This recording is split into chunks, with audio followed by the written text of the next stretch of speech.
Hey everyone, I have a battle report here between my Bretonnians and an Orc and Goblin army. And I was really excited for this game for a couple reasons. One, I've been playing my new Beastman army a lot recently, and it was just really refreshing to go back to my Bretonnians. It's a fully painted army. I've played them for a couple years. Really just love them. I love how they can participate in every phase of the game, where the Beastmen, don't really have shooting and whatever. And I'm also excited because this Orc and Goblin list is out of the new rule book, and so it seems it'd be fun to go against that, see what it has. This is a very good general I'm going against. So all in all, just really excited to get this game set up. So he rolled the immediate engagement. So he has a unit of goblins that can't come on first turn, and his battle standard bearer cannot come on first turn, which is a real hassle because that means you need to have a unit kind of hang back so the BSB can join them, and it just kind of slows you down a little bit. Otherwise, he has to deploy first, so he gets his spider riders on my far right. There's some orcs with a black orc big boss. There's a spear chukka, 6 trolls. The general it's on the next to the hill where the trolls were. You can't really see him here, but he's got a general on a wyvern. I don't remember exactly how he was equipped. I know he said he had 50 points in offense and 50 points in defense. In the offense, he had some axe that I think it gave you like +1 strength, and you got to reroll hits on the first turn or something like that. I don't know, but he's pretty tough. He's got a goblin spellcaster, a unit of savage orcs with a black orc big boss with him. Then he's got the big nasty spider. Really curious how that thing's going to go.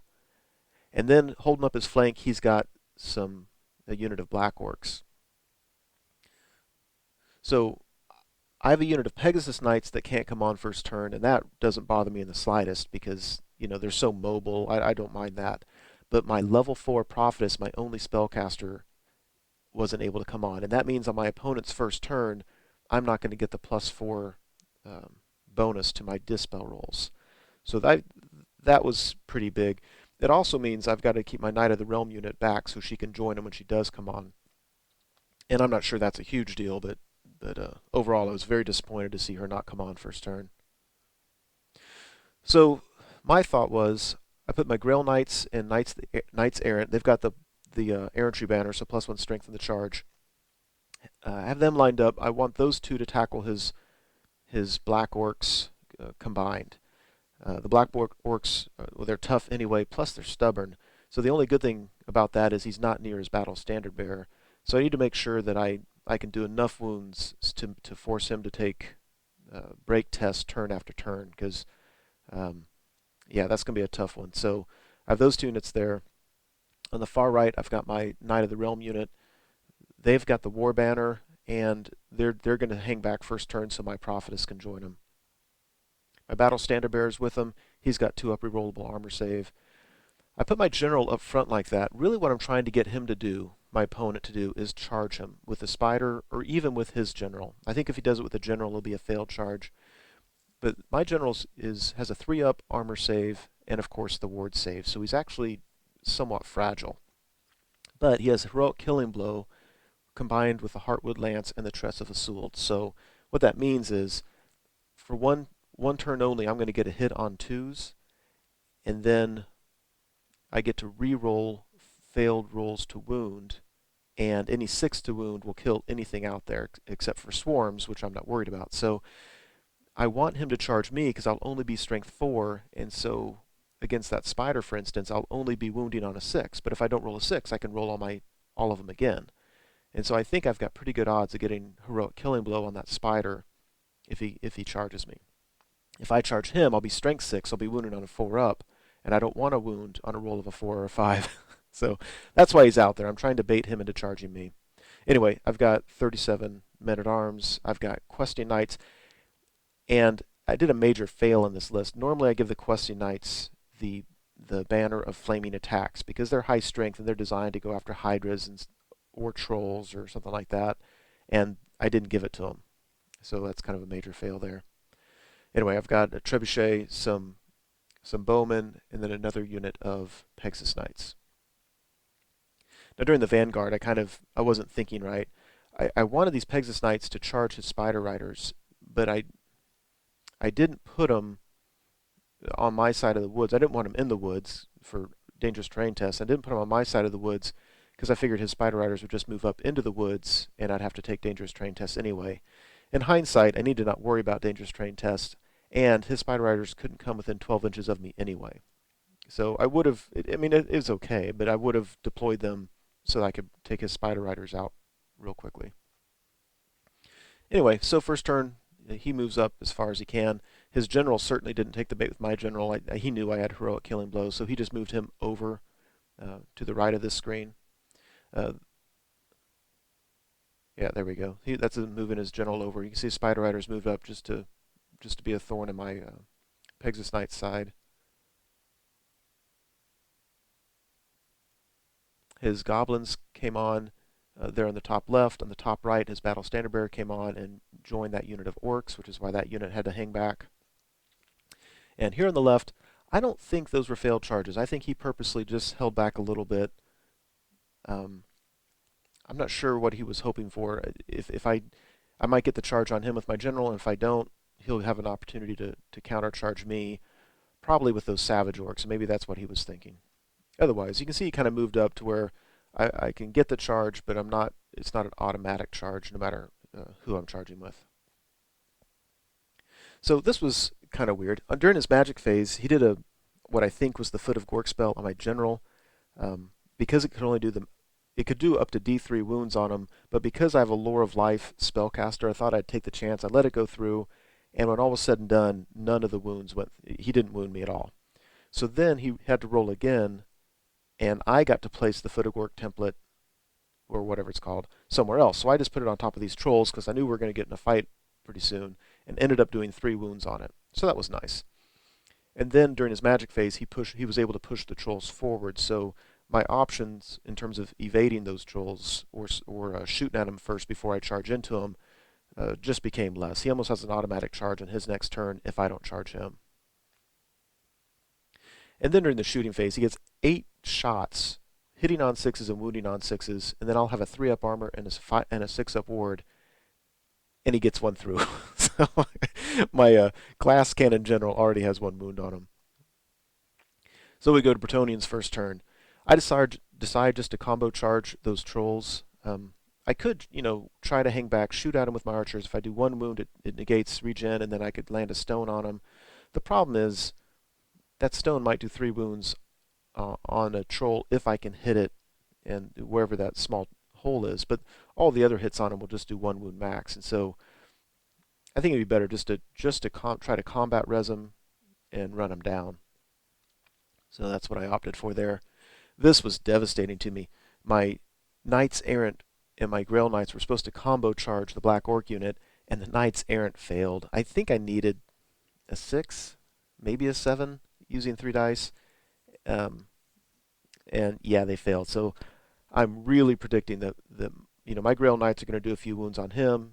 He may or may not do some wounds on me, but ultimately he's going to chop up that Grail Knight unit. That was very, very, very disappointing. So here's just another view.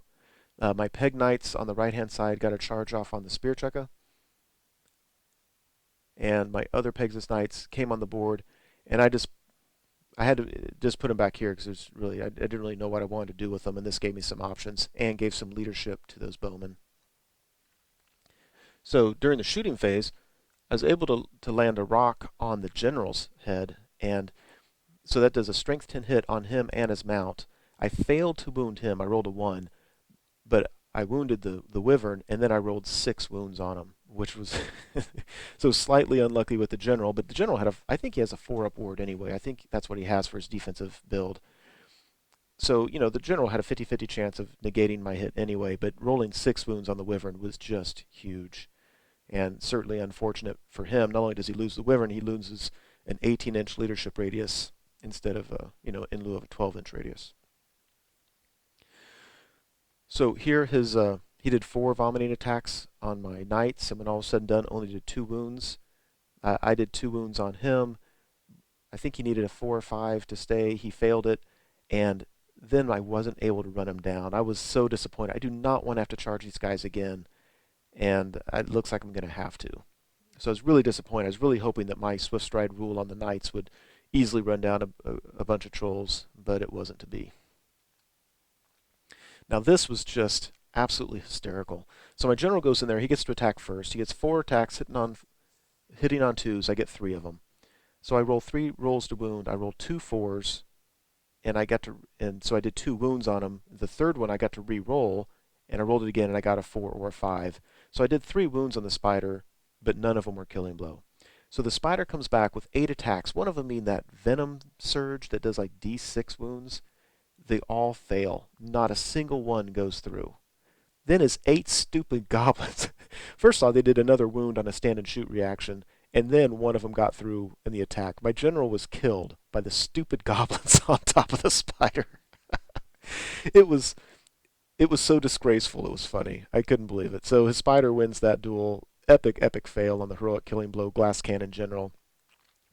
I forgot to take a picture of the bottom battle, but basically I did a bunch of wounds on him. He killed 2 Grail Knights, and we held in the fight.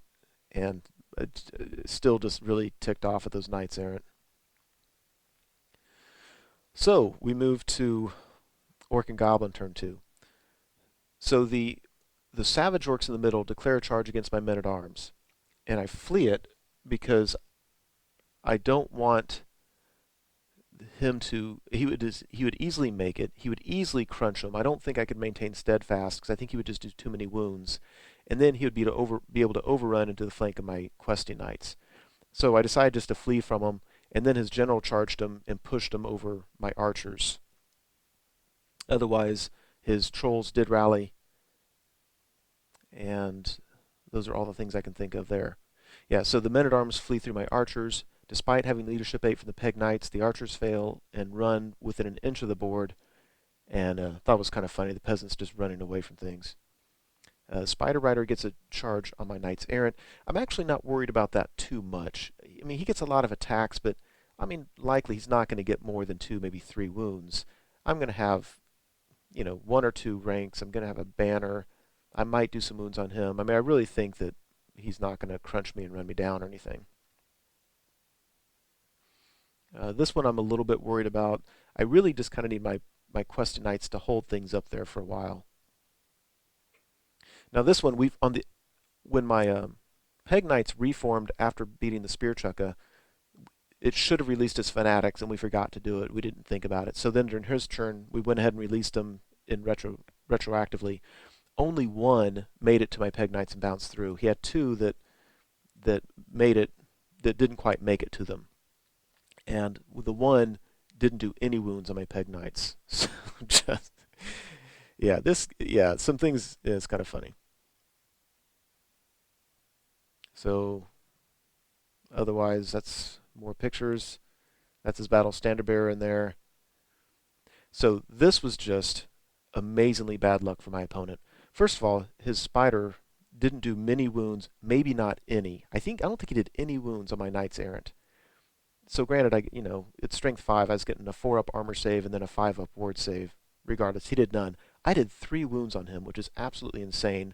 Broke him in combat, but then couldn't run him down. Look how far that thing ran. So yeah, that was just kind of, I don't know why I can't run things down with my knights. But then amazingly, his Black Orcs didn't do any wounds to my Grail Knights. I did some on him. I won combat, and he failed a stubborn 8, and then I ran him down. Absolutely insane. Now that's his turn. So what I'm going to do on my turn is charge the spider with my Knights Errant because it's within the possible range. It's going to force him to flee directly ahead. And then I'm going to do a charge with my Grail Knights to push him off the board. That's the plan. So, but on this left flank, I mean, my opponent had to be looking at that going, are you kidding me? Just insanely bad luck. And then to top it off, we go here. He does, I think, 3 wounds on me. I don't know. You can add it up, but basically, I'm pretty sure I needed a 4 to stay, and I rolled it. I rolled either a 2 or a 3. Just, yeah. Orc and Goblin turn 2 went to the Bretonnians in terms of the good luck. So, Bretonnian turn 2. I charged the damn troll unit again. This time, with my Knights of the Realm, with my Peg Knights. I'm gonna crush them this time, and I'll have 2 units with Swift Stride. I should easily run them down. The Yeah, so I did this. I charged with the Knights Errant, pushed the thing, charged with my Grail Knights, and he didn't go off the board, and my Grail Knights didn't roll enough to catch him. It was kind of weird. Like I'm winning the rolls I shouldn't win, and I'm not making the rolls I should. But anyway, in case I forget later, the Spider fails to rally and runs off the board on his next turn. So here's a close-up of this battle. I'm very, very confident with the Trolls. I'm not confident in the slightest with the ones on the Questy Knights. I really need to get a Strength 5 buff on them, maybe a Strength 7 buff, and I just need them to hold up. I decided to charge the Peg Knights into the General just because I don't want him running loose. I don't really expect them to kill him, but if they can hold him up for several turns, that's really, I'll be okay with that. So then we go to the magic phase. So I don't get Throne of Vines off. I go for the toughness buff, and I get it. I roll 3 dice at it, and I roll 2 6s. So yay, I get the +2 toughness. Miscast, I kill 5 knights and put a wound on my prophetess. I don't care about the wound on her, but 5 knights, and I don't have the regrowth spell. And then, when it came time for the Questy Knights combat, the toughness never came into effect. Every roll that he wounded me, he rolled a 6. He didn't roll anything, a 4 or 5, that would have failed against the toughness. I mean, it's just really kind of funny how that worked out. So with this one, I go in, he issues a challenge, and this, let me just throw it out there. It didn't really affect the game, but I'd like to know the answer to this. Basically, my champion is the one on the far right, so when I charged in, he was not in combat. So when his general issued a challenge, the question arose, could my general accept it even if he wanted to? Because if he could, then I really have to accept it unless I want to lose my ward save. And we both decided that he could. Champions can't make way the way the characters can, but if you issue a challenge, then they can make way to accept the challenge. That's the way we interpret it. But if we're wrong on that, let me know. So at the end of this, he kills one of my Knights of the Realm with his Trolls. Otherwise, we win combat, and the Trolls are on the hill. With 2 Swift Stride units, I could not run down the Trolls. Are you freaking kidding me? Those things will not go away. But then, the Orcs kill 3 Questy Knights, despite my being toughness 5. I needed a 5 to stay. He had 3 ranks. I believe, no, he had 2 ranks, an extra banner, and we swapped wounds. So he wins by 3, and I needed 5, had 2 chances to get it, and I don't think I needed my second chance. I got it. So those Questy Knights are just, they're holding up that unit, which is really, really helping me out. Yeah, kind of funny. So Bretonnians, that's how the board looks at the end of my turn. Go to Orcs and Goblins turn 3. The Trolls continue to run, but do not get off the table. Darn them. The Spider Riders at the top charge my Peg Knights. They would have got a flank charge. I just didn't want to chance it, so I just went in and fled with them. They're fast calves, so I'm not worried about that too much. The Savage Orcs declare a charge into the flank of my Peg Knights and fail it. I think they were forced to. They failed their leadership test to restrain from frenzy. At the end of combat, he finally breaks my Questy Knights. I only have one guy left, the champion. He's going to need double ones to rally. I can't really fault him. I think they held things up nicely there for a while. And we go to Bretonnia in turn 3. So the Pegasus Knights rally. The Knights of the Realm go ahead and they charge the Trolls, push them off the table. They charge the Goblins just to do it. I think he's going to be steadfast, but his leadership isn't that high. My units over here, they move around to help out in the middle, so pretty happy with how the left flank went. All my peasants fled off the table, except for the Trebuchet. The Questy Knight, of course, didn't roll Snake Eyes. Yeah, another view of that. Stone Thrower lands on this, kills kills a handful of the Savage Orcs. On his turn, that says Bretonnian 3, but I'm pretty sure this is the Working Goblin turn. He fails a charge. His general fails a charge against my Trebuchet, so that's kind of nice. I mean, we're going to get, every turn helps with his general being away from my important units. So after combat, I win. I decide to restrain and just face the middle of the board, because I assumed that his goblins would run off the table, and they didn't. They ran right to the table edge but stayed on. Darn them. I hope they don't rally it. If they do, it's going to be just kind of a waste. So on his turn, his general finally charges the trebuchet. He turns the Savage Orcs around. He turns his other orcs around. Sets up his Spider Riders so that I don't get the charge on his orcs. I don't really care too much. If you look at the top, his Night Goblins rally. That just sucks. So yeah, but it's still kind of fun. So he casts the Foot of Gork spell again. He's cast it on my Knights of the Realm unit. It scatters a little bit onto his Spider Riders, kills one of them. So it doesn't affect a whole lot. His general easily kills my trebuchet, turns around to face the rest of the table, but he's so far away, it's unlikely he'll be able to get into any more combats. So on my turn, first off, the Grail Knights declare a charge against his Shaman, and the Shaman flees, and so he's right by the Spider Riders. And then my Grail Knights redirect into the Savage Orcs and fail their charge. So I was disappointed in that. The Knights Errant easily get the charge into the Savage Orcs. The Pegasus Knights get the charge into the Savage Orcs. My Knights of the Realm easily get into the Spiders, and I position them so that even though it's legal, everybody's fighting, but if I get the overrun, I'm going to hit that Shaman and be able to take him out of the game and just get some easy points. That's going to give his Orcs an easy charge to my Knights of the Realm, but keep in mind that my Prophetess has the Crown of Command, so I'm going to be stubborn. I just need to hold up long enough that I can deal with these Savage Orcs and get my other units to help out. And that, I believe, is after combat. I had 12 Knights Errant and 3 Peg Knights fly into this thing. I did 2 wounds, I believe. I did nothing. I lost combat. You've got to be kidding me. And one thing that doesn't really matter, but until my very last turn, I forgot to do stomp attacks every time with my Peg Knights. So it may have helped a little bit, may have not, I don't know, but this was killer. That means they retained their frenzy, by the way, which was unfortunate. The Knights of the Realm easily beat the Spider Riders, overrun into the Shaman, kill that. We go to Orc and Goblin turn 5. His Orcs get the charge in my Knight of the Realm unit. Otherwise, we fight on. At this point, it's just not a whole lot of movement, and we're just doing a lot of dice rolling. On my turn, I did get the +2 toughness buff on my Knights of the Realm just to help them out a little bit. So I believe this is after combat. I did no wounds on him. And I was able to kill his champion in a challenge. I have my BSB doing the challenge because he's got a 2-up rerollable, and if I get any wounds, if I get a wound on him, my Prophetess will likely be able to heal it. So the next time around I issue a challenge, he accepts with his battle standard bearer, and so we start having this BSB duel. His BSB and his Shaman both have 1 wound on him, so I only need to do 1 wound on his BSB to get him out and get all those rerolls gone. So Bretonnian turn 5. Grail Knights charge in, and otherwise not a whole lot of movement going on there. And if you notice, when the Grail Knights charged in, I still did no wounds on his Savage Orcs. Couldn't believe it. So we go to Orc and Goblin turn 6. My BSB kills his BSB in the duel, so that was nice. And otherwise, we're still locked in combat here at the bottom. Now I'm winning combat, and he's just making some good break tests.